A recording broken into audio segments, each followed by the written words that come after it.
Hello and welcome to a presentation dedicated to the theme of working towards a global understanding of public interest technology. This presentation has been jointly developed by Robert Abbott of the University of Wollongong, who is presently a visiting professor in the School for the Future of Innovation in Society at Arizona State University, and myself, Katina, a professor in the same school, jointly hired with the School of Computing and Augmented Intelligence. To begin with, a bit about myself. I direct the Society Policy Engineering Collective at Arizona State University and have done so since 2018. And I'm a senior global scientist in the College of Global Futures. Now, I did have a life prior to ASU, although a lot's happened since I began. I was the Associate Dean International at the University of Wollongong, of all places, in the Faculty of Engineering and Information Sciences, and now proudly an honorary professor in the School of Business and Law. Now, incidentally, I finished a master's degree in transnational crime prevention from the same school and faculty I'm now an honorary at, and that was after my PhD. Now, I do have institutional links to the IEEE, that's the Institute of Electrical and Electronics Engineers, and you'll hear about that institute for a little while during this presentation. And I've been a member of the Society on the Social Implications of Technology since 2003. So I feel like I've been doing PIT a really long time. Later, I had the privilege of serving as the editor-in-chief of the IEEE Technology and Society magazine for 6 years, and then founded the latest publication of SSIT, the Transactions on Technology and Society. And that's been going now for about 3 years. I'll kick us off with a quick look at the programs and research areas and activities that ASU have been heavily involved in since their inception of the school a while ago now. I never go past the name of the School for the Future of Innovation in Society. It's not the School of Engineering or the School of Technology or the School of Computing. It's this school that has so many various disciplines represented by its academics. And it emerged from a very well-funded and long-standing research team with regards to a focus on science, in particular nanotechnology. And why is this important? Because this inspired a whole number of programs that were introduced at the university. Initially, a graduate certificate in responsible innovation in science, engineering, and society, known as the RISE graduate certificate. And here's where we were trying to introduce scholars to this notion of responsible research and innovation, which again has so much to do with PIT. I then founded in 2020 the Master of Science in Public Interest Technology after going out to industry and asking them what were the kinds of skill sets that they were lacking. A lot of people came back with these core design ideas, these ideas of public interest. How do we serve communities? How do we do participatory research? How do we do co-design? We also offer, as our flagship PhD program, the Innovation and Global Development, and also the human and social dimensions of science and technology. And that HSD program has attracted so much multidisciplinarity and transdisciplinarity. We've run the PIT Colloquium series now for the last 3 years, and we'll hear from Roba more about that later on in this program. And we've also got, of course, one of the best think tanks in America for science policy and outcomes, that's CISPO, that's run out of our Washington, DC office. We have the Global Security Initiative, Nadia Bliss and Jamie Winterton, who are leading that initiative. The Global Kaiteki Center, looking at cutting edge emerging technologies and new ways of imagining the future. And of course, we have two ECs, myself, Editor-in-Chief of Transactions on Technology and Society, and Professor Eric Fisher, the head of the Journal of Responsible Innovation. And so it's no surprise to me that ASU has leapt to number 2 globally for the UN Sustainable Development Goals. It's a wonderful achievement on the Times Higher Education ranking and demonstrates the investment that the university has placed in those goals, those 2030 goals. Amazingly, I think it's because of the emphasis on public interest technology that we've been able to support this wonderful achievement. I'll now hand over to Dr. Robert Abbott to introduce herself. Thank you so much, Katina, for that wonderful introduction. My name is Roba Abbas, and I am a senior lecturer at the University of Wollongong, Australia. And I'm also a visiting professor at Arizona State University School for the Future of Innovation in Society. By way of introduction and academic background, I have a PhD in informatics, specifically location-based services regulation, also from the University of Wollongong, and I specialize in information and communication technology. And my research really focuses on the intersection of society, technology, ethics, and regulation. And a research interest of mine within the frame of those particular areas is the design of complex socio-technical systems.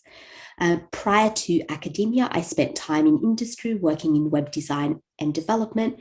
And I also hold some additional roles at the moment, which include a co-editorship in the IEEE Transactions on Technology and Society. And I'm also the chair of a technical committee within the IEEE Society on the Social Implications of Technology, where public interest technology is a key area of interest.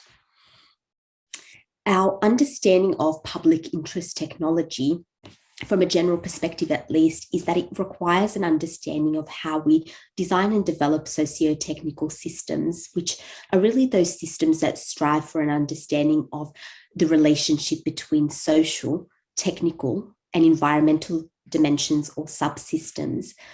At the University of Wollongong, we have been involved in socio-technical systems research for some time now. Notable examples include the Australian Research Council funded Research Network for a Secure Australia, which attracted members from a range of institutions and diverse backgrounds.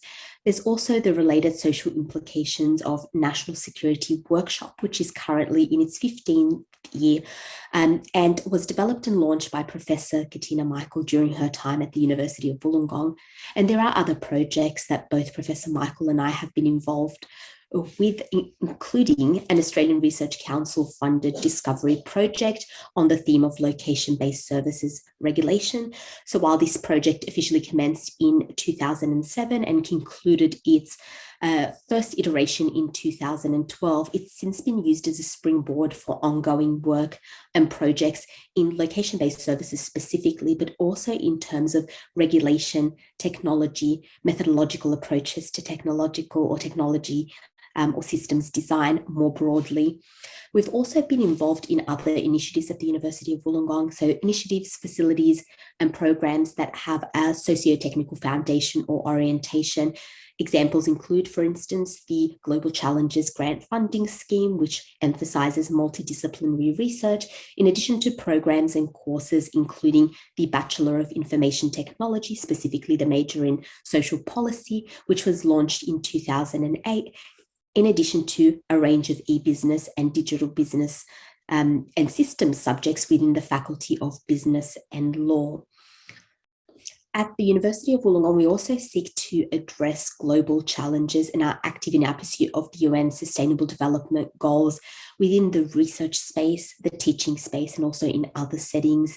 And this is in fact reflected in the recent Times Higher Education Impact Rankings for 2022, where we were placed in the top 100 in 11 out of the 17 Sustainable Development Goals.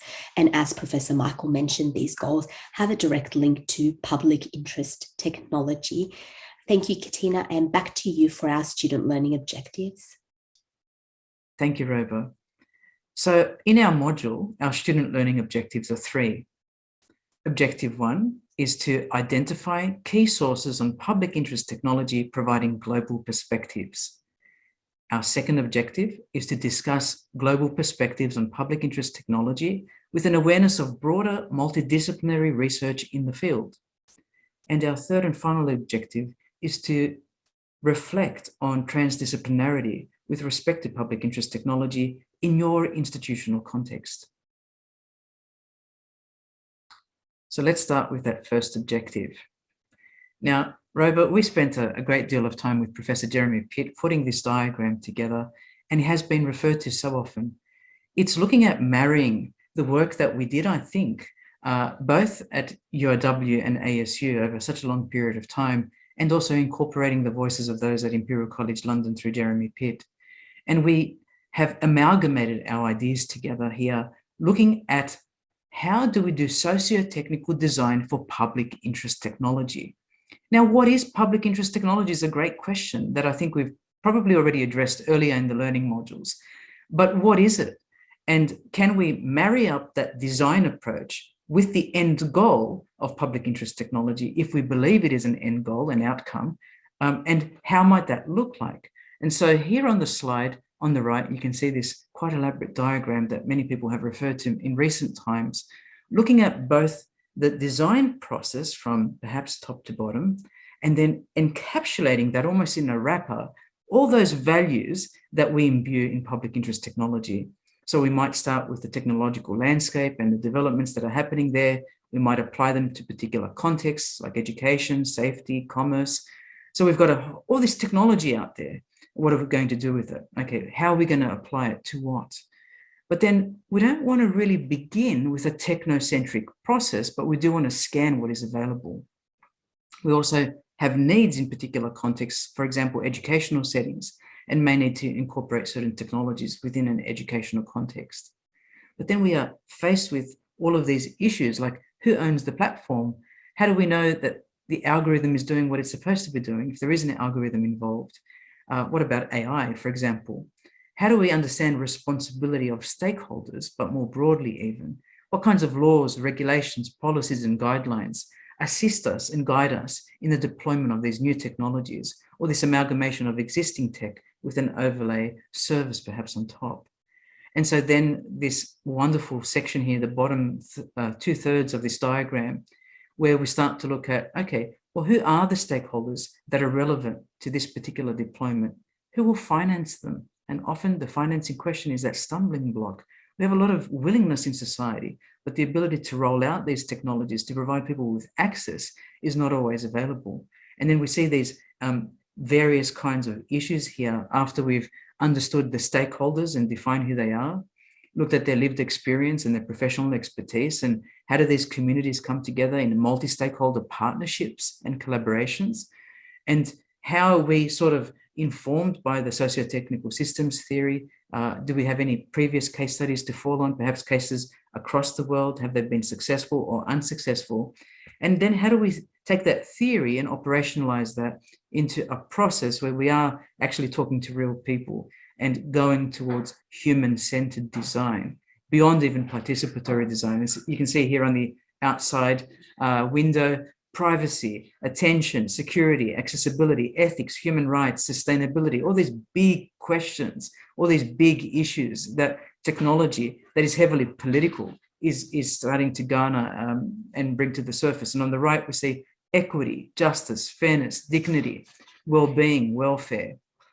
And then encapsulating all of this is this governance framework, this environmental setting to understand social justice and ensure civil liberties, for those who want to be involved in actionism, to doing something, not just talking about something, giving people access to the internet, for example, through wireless fidelity, advocacy, lobbying, and serving, and volunteerism. And that last word, volunteerism, being such a big word in public interest technology, as we've seen in the past, public interest law, we've seen public interest journalism, and now a step towards, why not, public interest technology. And as one person posed to me in a meeting this morning, is technology really a shiny gadget, or is it a process? Are we looking at this process that we have here in front of us as a technology itself, as an intervention? On the next slide, I might go to looking at how we achieved early on as a community of scholars, coming towards understanding what is public interest technology, for example, in the United States or in our local context or in our setting. And this International Symposium on Technology and Society 2020 was locally organized by Arizona State University. It would have been one in-person conference if COVID hadn't happened. Our program technical chair was Dr. Robert Abbas with us today, co-presenting with me.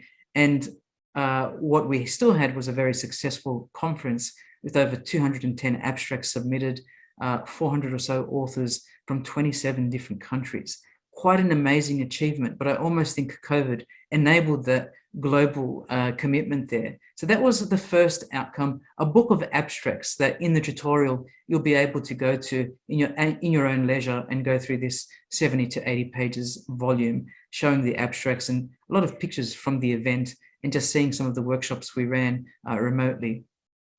Our second outcome was our first special issue that was drawn from conference papers and the proceedings in the IEEE Explore corpus.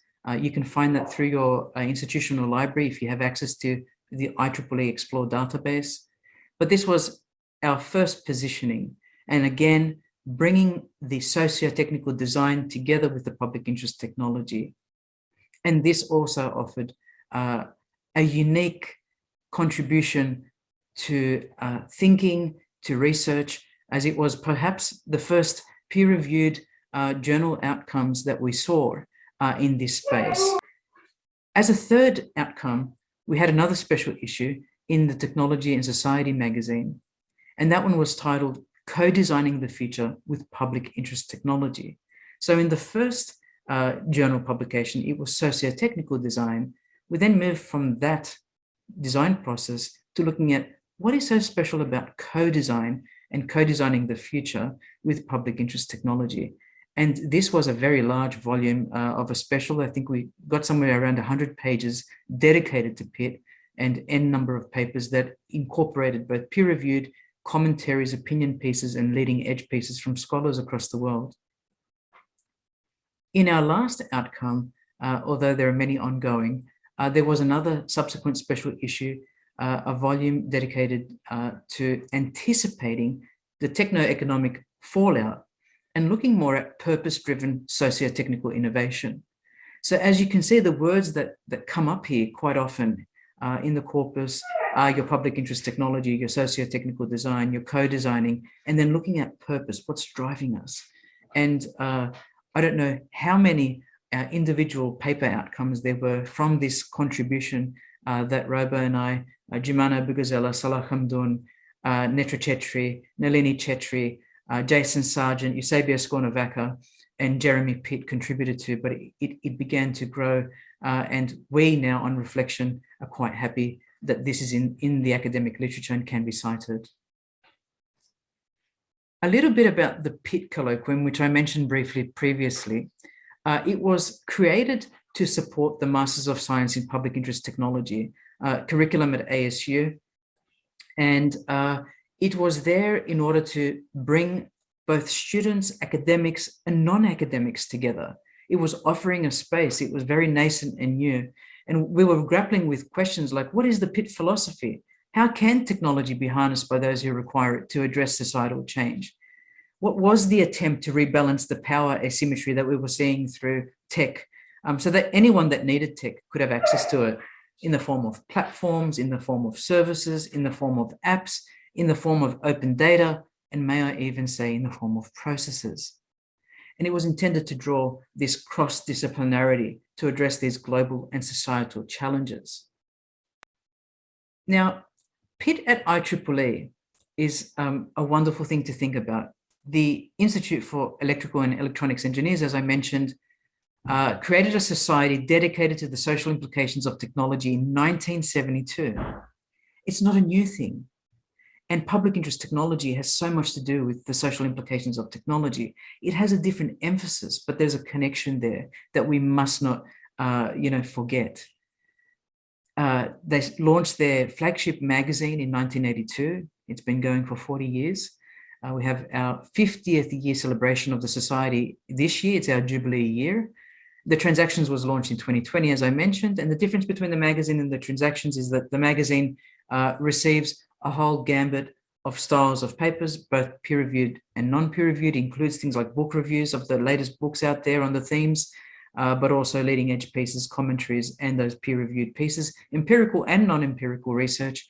And the Transactions has perhaps taken a particular route down the empirical view, where there are quantitative or qualitative investigations that are being done through ethics approval and offering us contributions to theory, contributions to new methodological space, and even contributions to policy. We run our International Symposium on Technology and Society annually, and it was started in 1989. And this year we're hosting it in Hong Kong. It's still not too late for those of you who have papers in waiting to submit to that particular conference. The deadline is the end of June. We also have a conference we hold every 2 years, the conference on Norbert Weiner in the 21st century, which began in 2014 out of Boston, then went to the University of Melbourne, and then to India. And we also have a number of technical committees. A resource or a one-stop shop you might want to go to for a global understanding of technology and society is this one here. Very easy to get to, technologyandsociety.org, and .com also works, you'll be redirected. But as you can see here, there's an emphasis on the transactions, on the magazine, on the newsletter, on a whole host of open data resources, videos and podcasts, and member resources. You'll learn more about the society, how to become a member of IEEE and then SSIT. And just a note here, you don't have to have a STEM background to become a member, but you'll probably only be given an affiliate membership if you are not a holder of a STEM degree or work experience in the field over a period of time. But it's a very important resource if you want to publish with the society and also learn more about the global reach. A lot of papers from Asia, Europe, South America, Africa, you name it, you'll find it on this website. Now, if we go back to the US-centric view of public interest technology for a moment, though the term now is growing internationally through the work of New America, I go back to this fundamental speech by Newton and Minnow. And the speech was on behalf of the FCC in 1961, and he was addressing the National Association of Broadcasters. And it was television and the public interest. We can see, very generally speaking, if we go deeper into his particular speech, public interest comes up quite a lot with respect to technology, with respect to broadcasting, with respect to responsibility of what we broadcast, entertainment versus edutainment. And he touched on some very interesting ideas in his 1961 speech. You'll have a tutorial activity on that to learn more about that speech and what was said. 50 years on, The Atlantic calls back Newton to write a paper on a term that was coined, a vast wasteland, by him. In the original speech, he talks about a vast wasteland with respect to television and the opportunities that could be garnered there, but were not at the time, and how that should change.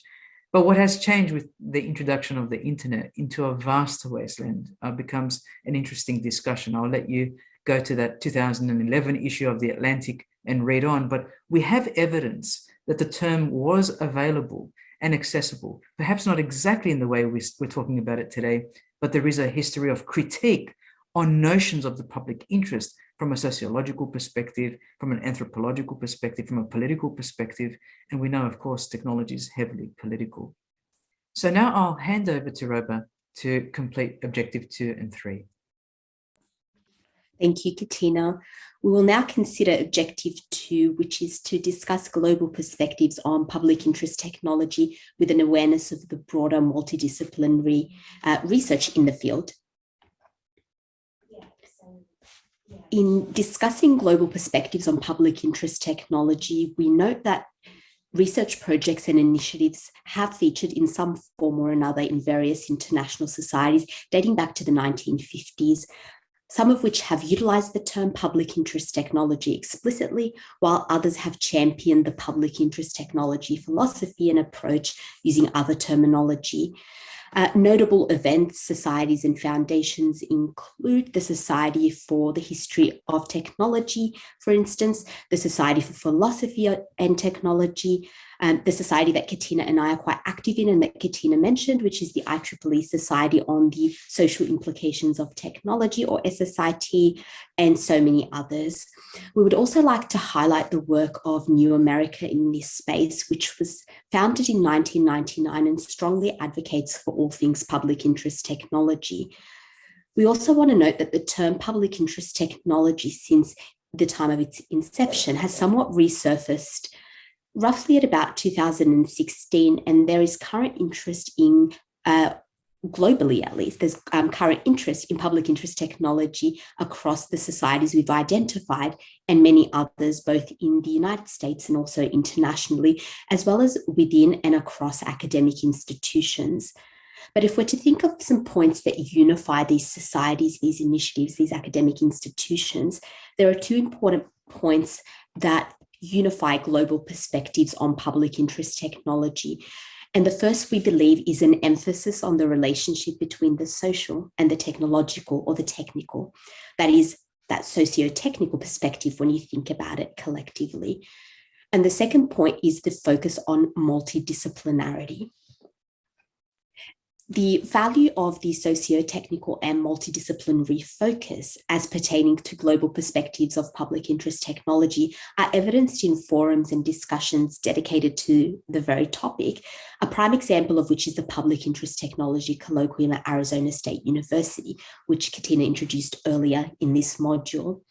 So the PIC Colloquium launched in 2020, and we're currently heading into the fourth series.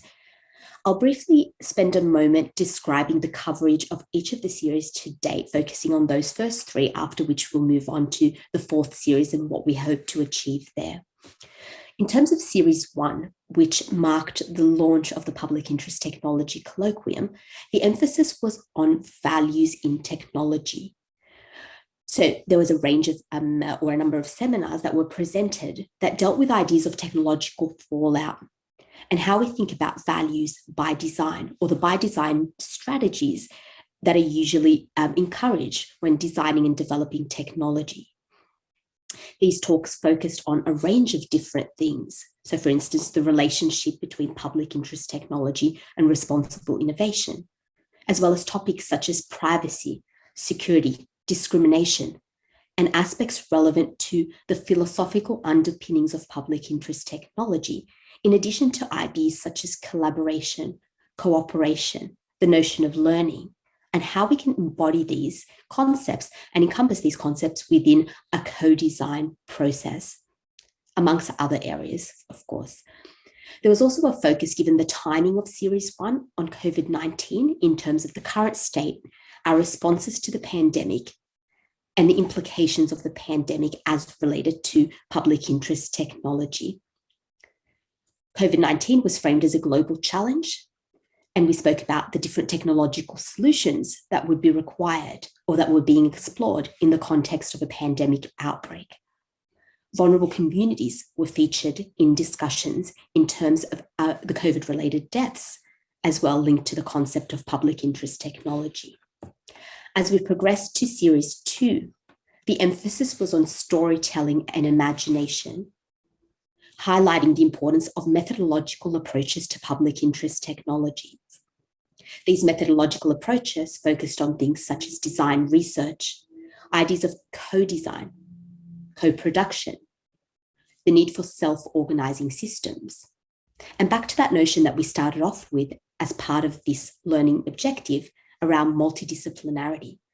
So how do we think about multidisciplinarity in terms of imaginations, futures, and also how do we link multidisciplinary perspectives to transdisciplinary perspectives when we're thinking about different types of frameworks that are centered on ideas such as ethics, inclusive of care ethics, for example, the lived experience, and ideas relevant to global challenges and the rights of specific communities, for example, young people's rights. Series 2 also featured an emphasis on emerging technologies and their social implications. And these topics were considered across a number of talks and included talking robots, conversational agents, things around the Internet of Things, biomedical innovations, multi-agent systems, transhumanism, and a lot more. And as we progress toward the third and most recent series of the Public Interest Technology Colloquium, our emphasis increasingly became on the global mindset and reach. This involved looking at things such as different design approaches with an emphasis on that global mindset. So for instance, moving from the traditional notions of co-design that were explored in the previous series to compassionate design, for instance, for those living with dementia, participatory design and its link with inclusive knowledge, problem-based learning in the context of digital ethics and education, for instance. Co-design was also discussed as part of this series, and design for change agents in the context of social media also featured. We also spoke about advanced technologies as part of Series 3 and the multidisciplinary challenges that emerged as a result of studying these advanced technologies. Such technologies include neuromorphic computing and artificial intelligence, and pharmacoelectronics, which were discussed by our speakers. And a theme that featured quite heavily was the paradox of technological potential in relation to technology in general, and also algorithms.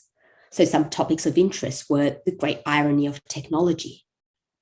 Others relevant to algorithms and artificial intelligence include algorithmic bias and justice with respect to artificial intelligence, and aspects relevant to justice and governance of AI.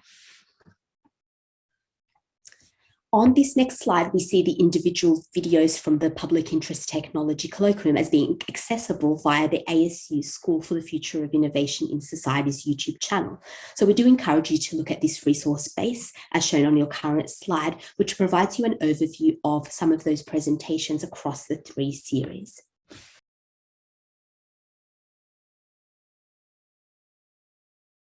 So let's take a closer look at series 1 through to 3 in terms of the coverage of topics. We started off in series 1 with a general discussion pertaining to public interest technology. And we progressed to thinking about concepts associated with learning, public interest technology learning from a responsible innovation perspective, after which we focused on engagement strategies and consultative strategies through public engagement concepts through to co-designing in the public interest, in addition to other topic areas which were historical in nature, focusing on cooperation, technology assessment, privacy and security by design, in addition to many other topics.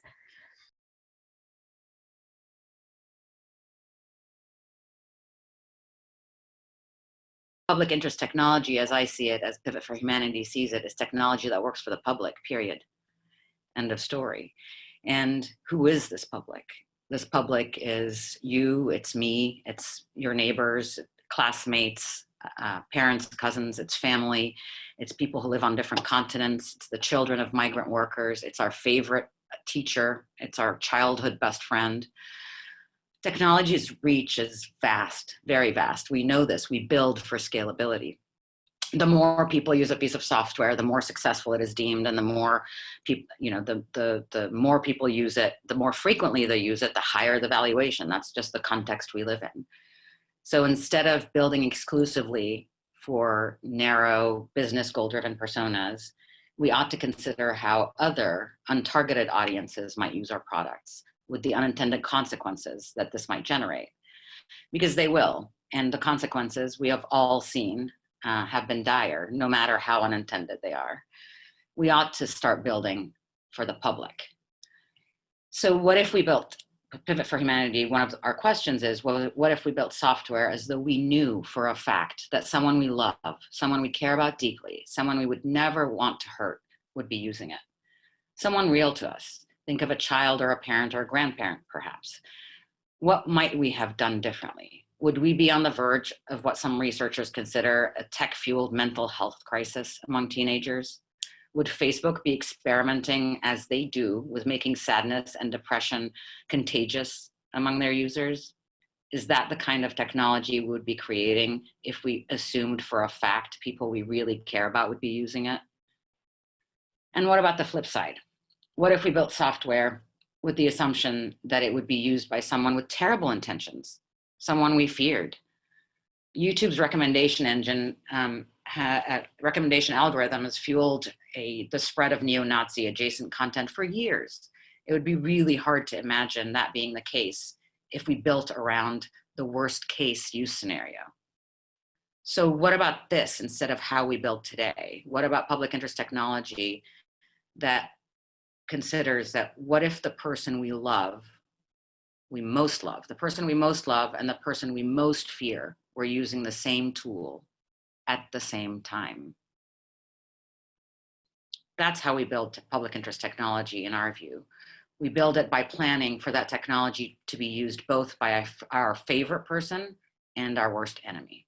They counteract the actions of individuals, but these individuals are basically being reduced to whats for this purpose. Yes. Yeah. When you get to the other side, if you start keeping people not as whats but as whos, then you're in this other situation of interplay. And you need the ontology of interplay, which requires concepts of esteem, estimation, what you recently called respect. You need all these rituals that we don't treat each other simply as things, as whats, and that's completely impossible for a social situation. You don't, if you push somebody out of the way when you're walking along the street because they're in the way, they're walking too slow or something, that's just a big no-no. You don't do that. You know? But if it's a bicycle, you just push the bicycle aside, right? When it comes to dealing with people, you have to estimate them as some who, not as some what.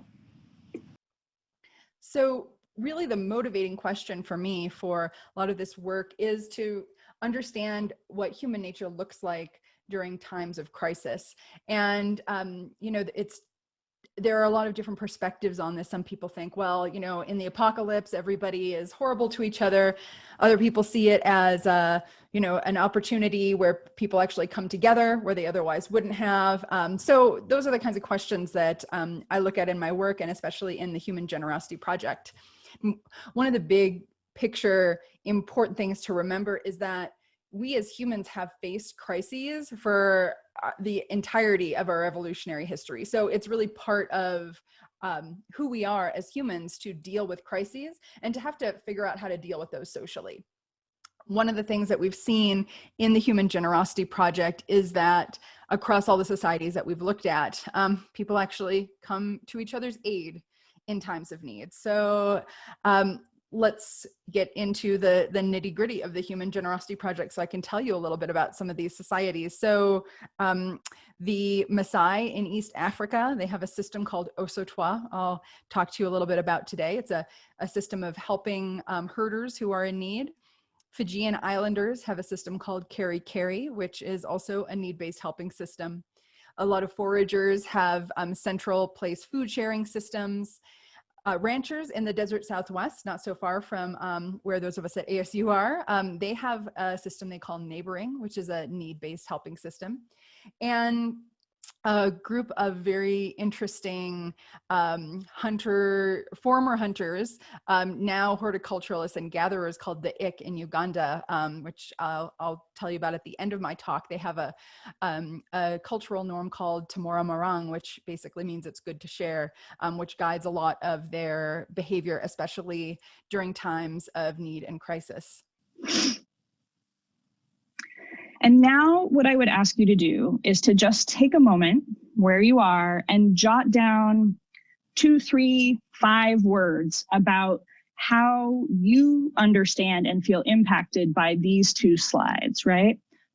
Where you have the representation of the number of people who died on Monday, and you have a representation of the number of people who have died since the pandemic sort of first came on the international radar. So I'll give you just a few seconds.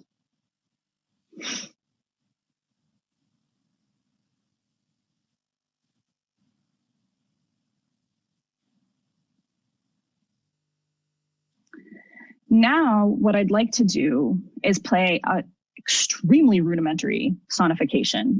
Depending on how high your volume is, you may want to turn your volume down a little bit. Also, if you find that you are sort of traumatically impacted by things like sonifications of mortality data, feel free to mute for a minute. This sonification will run for a minute. So I'm going to go ahead and play it now.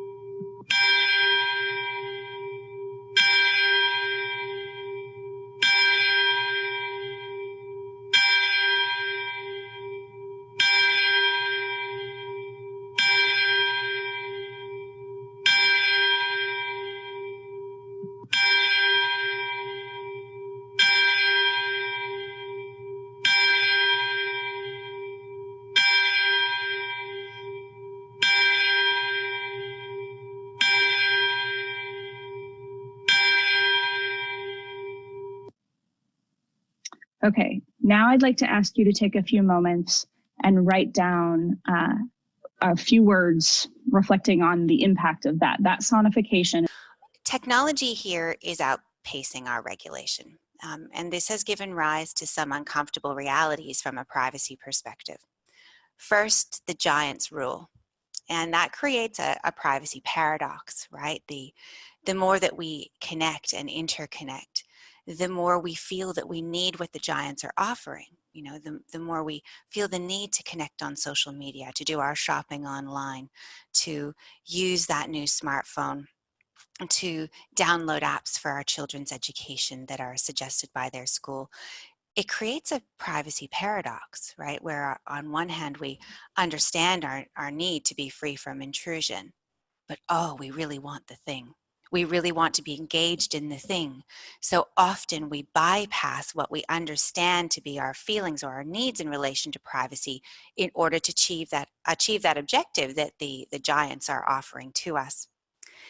This has also given rise to surveillance capitalism. And I know I don't have time to go into these really heavy topics today, but suffice to say that surveillance capitalism is the notion that in observing a community, in observing people, in observing you and me, there's an opportunity to make money.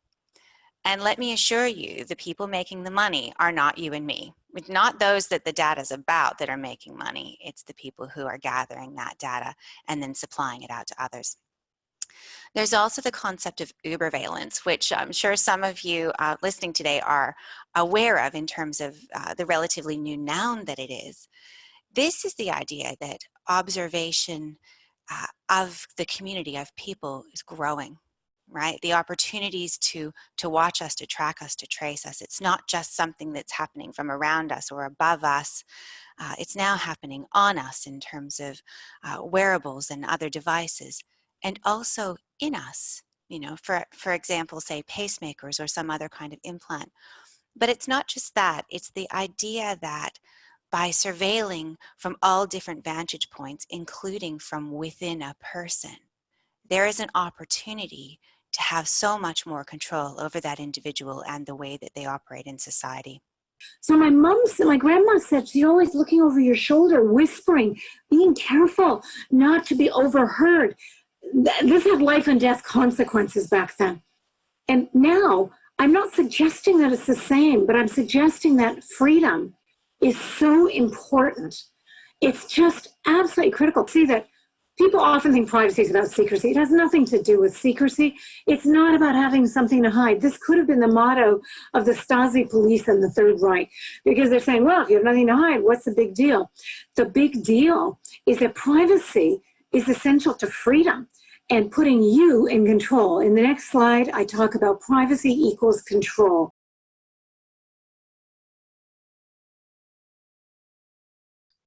In series 2, if we were to look at the focus here, we start to veer into the territory of multi and transdisciplinarity, looking at some of the design-related aspects. We spoke about design, in addition to the philosophical and ethical implications of public interest technology across a range of different topic areas and application areas. And a dominant theme here was the idea of the lived experience and how it might be encapsulated within a design process.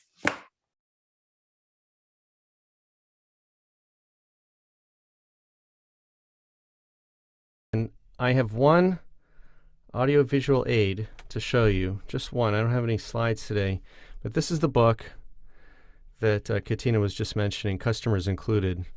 The one with the blue blaze on top is the second edition. This is the more recent edition you want to find.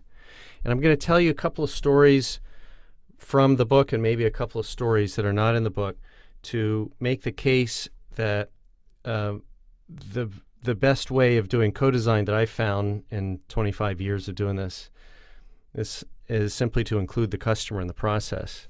That the architect has these brilliant ideas that comes out of his or her mind. And they use ideation boards, with whiteboards, with lots of Post-it notes and color coding. And maybe if it's a team, they bring the team in to brainstorm together and ideate what's the solution that they're going to bring about. And if someone says, Well, we have to remember the customer. We have to, and not in the context of how Katina talks, but how I've seen this word used out in industry, we have to co-design with our customers. Do you know what, and maybe you've seen this, do you know what the ideation team very often does? They say, let's imagine what the customer might want. Okay, everyone imagine. Okay, does everyone have some imagination about what the customer wants? Let's now write those ideas on the whiteboard. And now let's have these little, I don't know if you've seen these Post-its. They're actually little colored dots. What a lot of these ideation exercises will do is they'll write all of the imaginary ideas on the whiteboard, and then to give it some semblance of inclusion of team members, they'll ask everyone to take their own little colored dots and vote on the ideas that they like the best on the whiteboard. And then they'll go through this process of sifting and sorting and prioritizing. This is the idea we like the best. And so the team has decided we're going to go for that 3-bedroom, 3-bathroom, 2-car garage house. And the key problem in that so-called co-design ideation process is that the data that they're using to infuse the design for the co-design process is fake. It's totally made up. It's imagined. And this process goes under different names, but quite often that process of imagining what fake people might want is called personas. If you have spent any time in the tech industry or in user experience or in design, you've probably heard about personas. You might have even worked on a project with personas. And I have also seen this over the years, that that imagination and imagined input becomes the driving force behind designs that then become real-world products that completely flop. They totally fail because no actual user was actually included in the design process. It's all fake. So instead of customers included, which I think is the right way to conceive of co-design, it's actually customers excluded, customers ignored. To look at these two ideas, we need to go back to the notion of personhood. What do we mean by a person? And I'm going to, again, look at several ways of thinking about persons. For centuries, the foundational concept for understanding personhood was the traditional theological view, which has been known as sort of imago Dei. That is, persons were made in the image of a God. And this view of personhood is what tended to set us apart from the rest of nature. And this is very different from an individual. This is a more recent concept that came out of utilitarianism and secular humanism, because unlike a person, an individual is kind of an island unto oneself. An individual defines, derives, constructs meaning from within in a way to maximize benefit to self. So it's a very self-focused way of thinking about yourself as a person and as an individual. A person is also, the way I'm using the word person, so it's not an individual and it's not also an identity, because nowadays the description of a person is often a collection of identities, a gender identity, a sexual identity, a racial identity, a religious identity, etc. But if we look at the way philosophers have defined personhood, we find a set of characteristics that separate humans or persons from other entities in the natural world. And the very first one is this uniqueness or exceptionalism, that every single person, right down to our DNA, is completely unique and exceptional from every other person. And again, here we have an immediate challenge from technology. With cloning, that is an attribute which may become blurred in the future. And I'll talk about blurred attributes in a moment. Another, attribute of a person is consciousness or sentience. The fact that we have a moral sense of right and wrong, and that does separate us from animals. Animals are very instinct rich and do not tend to be driven by morality. We are instinct poor, therefore we have to be driven by morality because we don't have the same instinctual drive that the rest other animals have. The other thing is that persons are capable of flourishing. We not only are capable, but what we have the desire to flourish, which sets us apart. And then there's one last important characteristic, and that is the fundamental need of persons to be in relationship with others. It is this aspect of being in relationship that gives life meaning also beyond our own individual selves. I thanked these three people for not only not knowing anything about their lives, but rising to the occasion at that moment to be sure and tell me that they were essential and that of all the people who could stop, they were the ones who did. And all three of these people, the banker, the firefighter, and the anarchist, responded to my note saying, I'm okay, thank you so much, you changed my life. They all responded to me saying the same thing verbatim, all three of them. And this is what they said. They said, I just did what anyone else would do. I just did what you should do. I did what anyone else would do. But at that moment, no one else did. So we all know that we all could be that person who stops, but we might not be. So what I learned was that it was the through line for these three people, these strangers. They thought, I'm just doing what anyone else should do. But they were the ones who needed to do it at that moment. So don't miss it. At that moment, when you need to be the essential person, or you need to recognize and receive the essential person, who I guarantee you are there for you right now. Bring them in, sit by the side of the road, receive the system support that they offer, the public safety that's needed, the individual attention. Start where we are right now to become more human and more humane. The world needs us all to be doing that now, and that's how we will reimagine everything and see the change we want to be. And I think what makes my life some kind of what I can generalize my life. So just to get out of the contingencies of an individual, is just the experience of translating. And I think this is a kind of universal point of view of my life when I think what I have been doing. Well, translating from one culture to the other. So not me, but it's important, my contingency and the events in my life, which are, of course, always unpredictable and not so important for others, I think. But the experience of translating and the experience of talking to each other and dialogue, I think. This is, I think, the message which I have learned through many, many experiences in many, many countries, and facing the challenges of not understanding myself or not understanding others, or others not understanding me.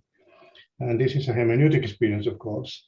And this is what I think we need in the present moment in which our world is just breaking into pieces, separating each other from everything else, physically and ecologically and politically and so on.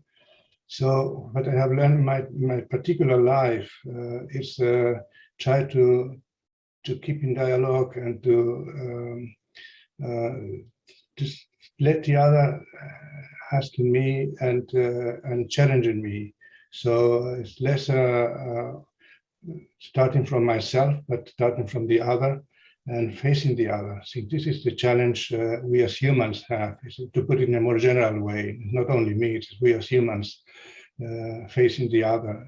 The other is, of course, can be interpreted in many ways, but I don't want to go now into this.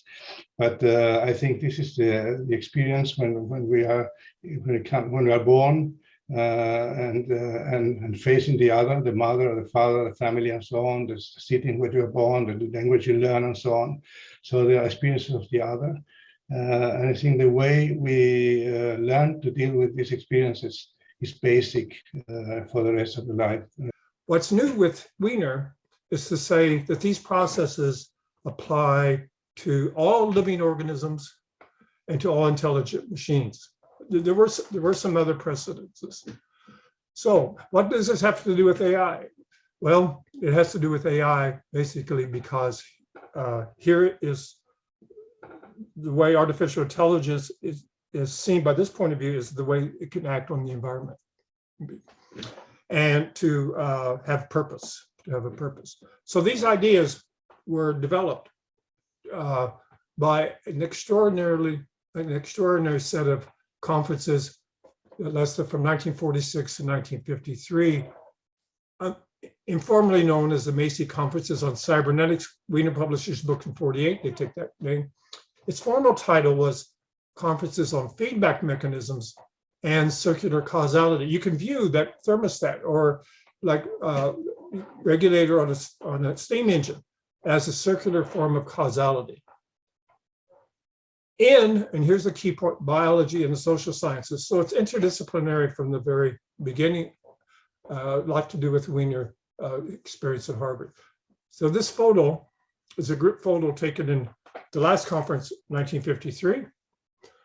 It shows in the front row are the two chief organizers of the conference, Warren McCulloch, who's a neurophysiologist, and Margaret Mead, who's an anthropologist. She's probably the most famous scientist in that room.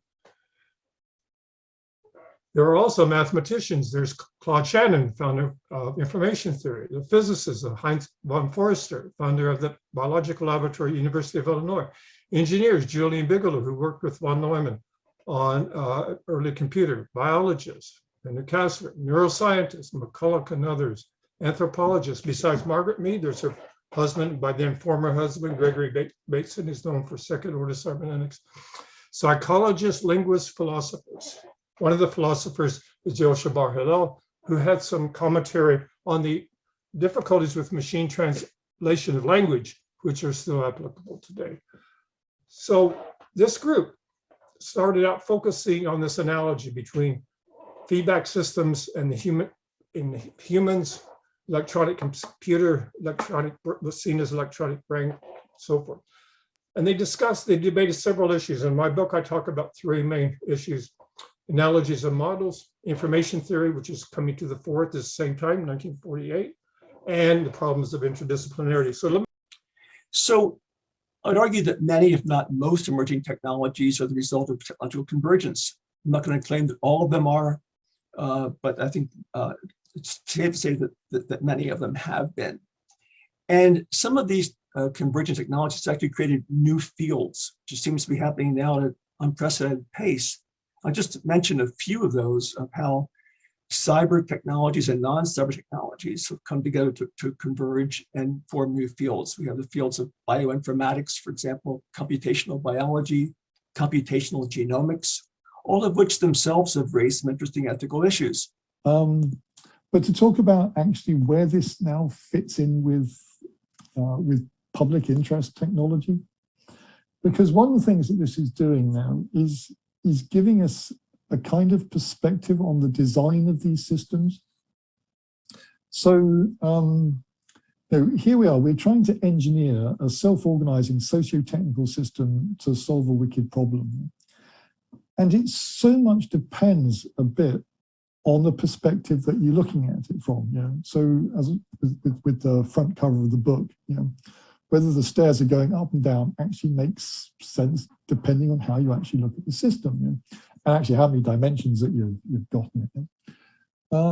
And you know, depending on which way you look at it, these are the kinds of design priorities that you will start to manage or design for. So you know, if you're looking at it from a knowledge management perspective, you know, the thing that you're trying to address is how do you make information available for socially productive purposes? if you look at it from a collective action perspective, is how is it that we do achieve cooperation and coordination of autonomous entities at scale and without a centralized authority that's telling everybody what to do? If we're looking at it from the point of view of legitimate governance, how do we specify the structures, processes, checks and balances that will actually make this governance system stable, robust, resilient, and above all legitimate? We could look at it from a pro-social incentives point of view, how to visualize pro-social contributions, but not necessarily in just monetary terms. We might want to look at it from an aspirational point of view. So how do we achieve correctness in algorithmic decision-making and deliberation? And of course, this is really an issue of justice. Yeah?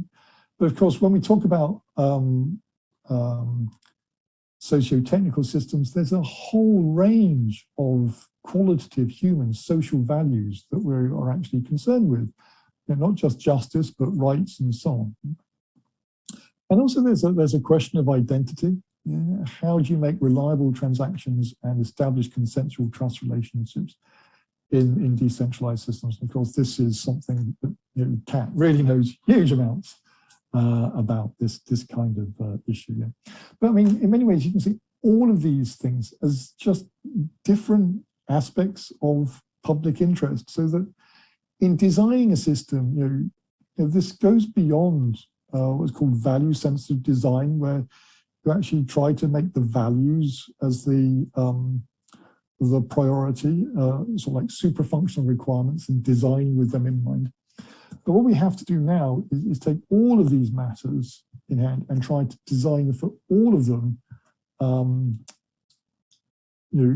at the same time from different perspectives. So that's giving us two things. So one, a set of design principles, and well, no, I'm going to pick just two to have a quick look at here. The collective action one, the legitimate governance one. Because the collective action one, this is what we might call sustainability design by design. And these all come from Ellen Ostrom. Okay, so her extraordinary work, which was for which she was awarded the Nobel Prize in 2009, and was originally published in 1990, was to observe that when faced with a common pool resource management problem, it turned out that communities were able to sustain these resources over very long periods of time, multiple generations. Yeah, they didn't succumb to what has been called the inevitable tragedy of the commons that is sort of like predicted by game theory.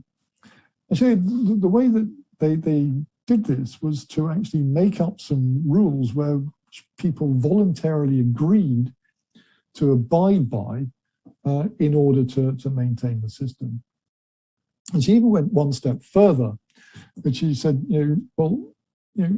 if we know what the principles are that we have, the features are of a system that allows us to sustain a set of a common pool resource like this, if we are ever encountering a situation where we have this sort of problem, we shouldn't trust to luck to come up with the rules. We should actually design our institutions such that they have these properties right from the start.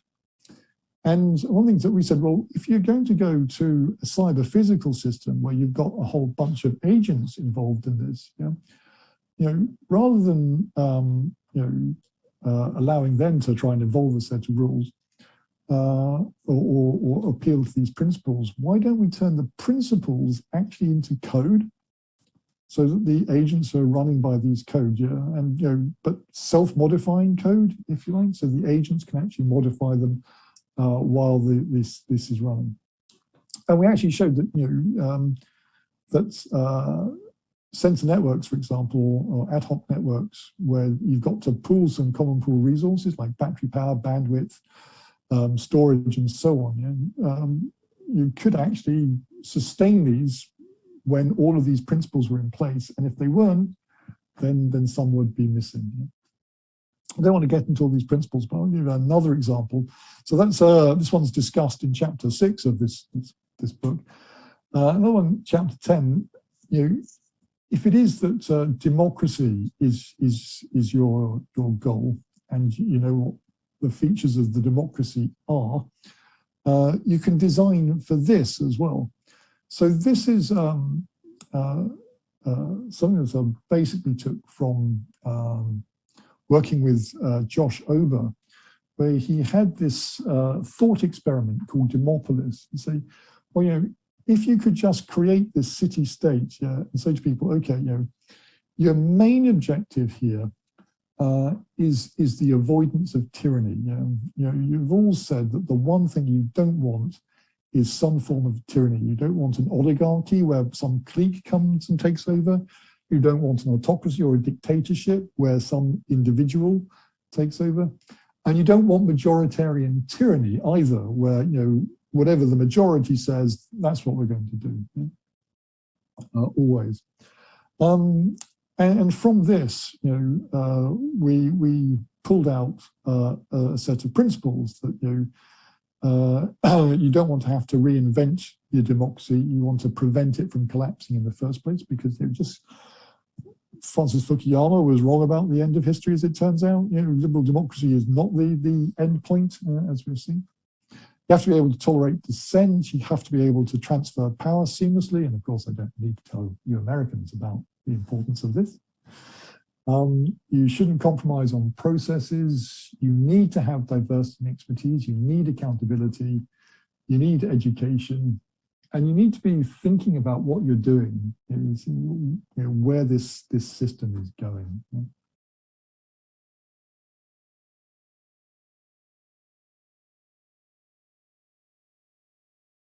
In terms of series 3, as we mentioned, we started to emphasize that global reach and the global philosophy as pertaining to looking at things such as compassionate design, topic areas relevant to artificial intelligence, digital ethics, as mentioned earlier, and the idea of designing for change.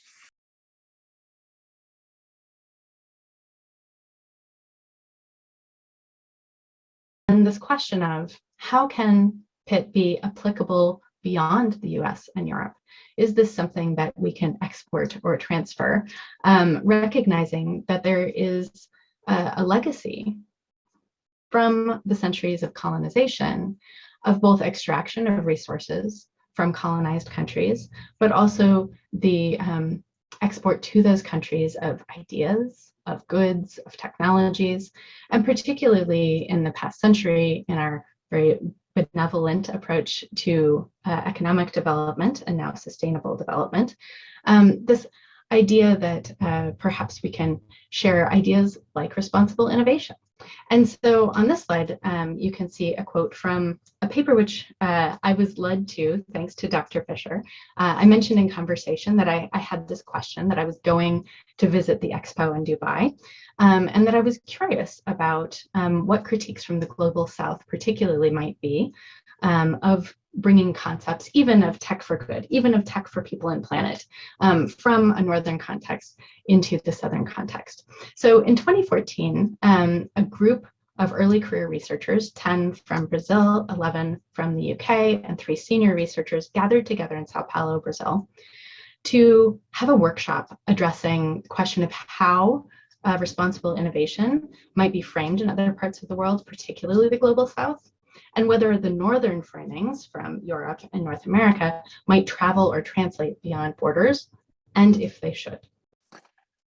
So a hypothetical question for everybody is, maybe should it be human interest technology? Is human a better word than public?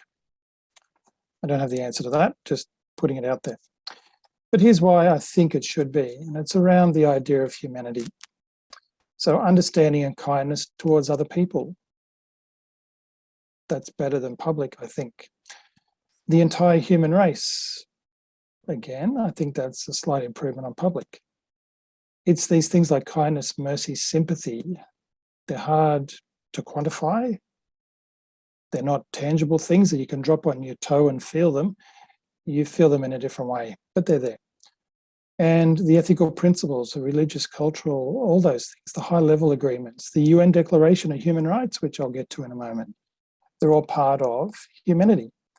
And again, I think value adds on top of public. Human-centered AI. And the idea is that we can try to create AI-enabled systems that amplify and augment human abilities, so it's about augmentation, while preserving augmentation as opposed to mere automation, right? While preserving human control and ensuring ethically aligned design. And the roots of this human-centered AI come from human-computer interaction, from computer science, and from ethics. So all these baseline disciplines are in the background. And you can see that we have positioned IS in the middle of all this, because we think that this is really bringing a socio-technical perspective to AI. So all these human-centered AI discussions and this human-centered AI approach is really about the socio-technical perspective on AI. We think that IS, and especially design-oriented IS, is very well placed to contribute to human-centered AI. And this human-centered AI term relates both to the process for developing and deploying AI to ensure accountability and participation, among others, but also the outcome, the characteristics of the AI-enabled systems that can be trustworthy, human empowering. So it's about both the process and the outcome. Now, I think Elias can take. Yes. We can all agree that modern technology is complex, dynamic, and which we can only begin to understand if we enable ourselves to see its structure, states of affairs, and processes as it penetrates the real world. So what I'm saying is this, that even if you're in the laboratory or you're in a development role, you've got to see what you're doing in all its form, structure, states of affairs, and processes, because many times we don't envision things in all its manifestations as it penetrates the world, for instance. Give you an example, the combustion engine. Well, the combustion engine was, probably first prototyped in someone's garage. Maybe it was, that person's name was Diesel. He perhaps saw the structure and he saw the technological state of affair, but he didn't see the state of affair as to how this thing might play out in the real world. He didn't see processes that go beyond the engineering processes, but the processes of civilization or the marketplace, or all those things which are sort of outside the ken or outside the vision, typically, of an engineer. I mean, clearly, if we're putting together a computer or we're building an aircraft, yeah, we think about the immediate marketplace and the individuals or persons, okay, that are going to engage or buy the product. But then the question is, well, what beyond that? Okay, is it possible, okay, that this thing will also have an effect on right? Things that are unintended, for instance, or persons that are unintended, or other parts of the world, nature itself that might be a victim, okay, of what it is that we're doing. And certainly the combustion engine, we can see how it has changed the world in its natural form through climate change, for instance. This isn't something that was particularly envisioned, okay, when this thing was first conceived, or the concept was being prototyped, or as it rolled out into the real world. We didn't see it for decades, if not more than a century. So we can never fully predict how something will evolve as it moves into the future, but we can at least create a model and hypothesize how it behaves under the influences of limited forces, limitations which we are capable of imagining in the present. And that's how this differs, because, for those of us, many of you have been involved in product development, you're in the moment. Statement from the special rapporteur, Philip Alston, on extreme poverty and human rights to the United Nations, really, really disturbing. because it talks about a digital welfare dystopia. That is a question that I invite all of us to think about. What does mindful appropriation of digital technologies in the provision of welfare services look like? We are not able to offer the answer. However, we claim that engaging with the questions, the key questions of algorithmic justice require knowledge, courage, compassion, and above all, our shared humanity. And I say, cheers to our shared humanity. I think we're at an inflection point in human history where, we grew up in a time of resources were scarce and danger was abundant. We're now in a situation where our biggest threat is deciding what things we choose to attend to. We are in control. We have agency. We can steer the ship. We don't have to depend on noble elites in Silicon Valley or smart legislators to fix this. But I don't think anybody sees this writ large. There's tremendous disincentives to do the work that I do. First of all, everyone thinks you're crazy, but no one's navigating, no one's steering from the perspective of society. There's some things we've done in the past that are similar that we could look to as modern, but the current system doesn't serve us. So to recap on the global emphasis of Series 3, what we attempted to achieve with the third series of the Public Interest Technology Colloquium was to try to consider PIT with international meaning in view of its core principles. We were working toward and advocating for a shared global understanding of what public interest technology means, both as a philosophy, alluding to that process and that diagram that Katina presented earlier, in addition to public interest technology as an outcome. It was an opportunity for diverse groups to come together, so groups across institutions, across sectors, to come together to determine what the appropriate terminology was, and the terminology that was being used to point to the same activities. As we mentioned, talks in this series ranged from those that were focused on the methodological aspects, right through to those that were application in practice. And as we move to the third and final objective for this module, we're looking to reflect on transdisciplinarity with respect to public interest technology in your institutional context. That is, taking the learnings from the multidisciplinary space and applying them at a local setting with a view towards multi-institution, multi-sector, and multi-stakeholder perspectives. And this is counter to that insular mindset where we encourage knowledge sharing across countries. And this is how we hope to achieve it in Series 4, where we explicitly cover transdisciplinarity from various perspectives. As you can see on your screen, we're hoping to cover aspects relevant to public service and policy, to deal with things relevant to innovation ecosystems and how they operate and how we can theorize and think about things methodologically, and to actually focus on transdisciplinarity in view of high-bar research via the High-Bar Research Alliance and other individuals who'll be presenting at the colloquium. In terms of what to expect in Series 4, as we mentioned, we'll be looking more toward the transdisciplinary view of public interest technology by focusing on open data initiatives, open government, and new approaches to citizen science, potentially using artificial intelligence. Our emphasis is still on those societal challenges, those global challenges that require public interest technology at numerous levels.